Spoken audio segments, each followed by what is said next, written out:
ভাই পড়েছিস তুই? আমার তো কিছুই পড়া হয়নি। হ্যাঁ ভাই, আমার তো 11টা চ্যাপ্টার শেষ হয়ে গেছে। 11টা? ভাই আমি তো মাত্র 2টো চ্যাপ্টার পড়তে পেরেছি রে। কালকে আমায় একটু দেখাবি রে পরীক্ষায়। হ্যাঁ হ্যাঁ, সেই আমি খেটে খুঁটে পড়ি আর তুই সারা বছর না খেটে ঘুরে বেড়াস, আর আমি তোকে দেখাবো না? পরীক্ষা এলে হুঁশ পড়ে। ভাই প্লিজ।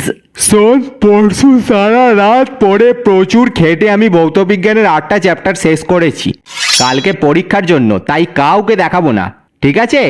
যে যার নিজের লিখবি। ভৌত বিজ্ঞান? কালকে তো ভূগোল পরীক্ষা। তুই কি কিছু ভুল শুনেছিস নাকি? ওই ভাই, মনে হচ্ছে না আমার শুনতে ভুল হয়ে গিয়েছিল। কিচ্ছু পড়া হয়নি ভাই ভূগোলে। কালকে আমাকে দেখাবি তো বল? তুই তো আমার বন্ধু হোস, বল। হতভাগা।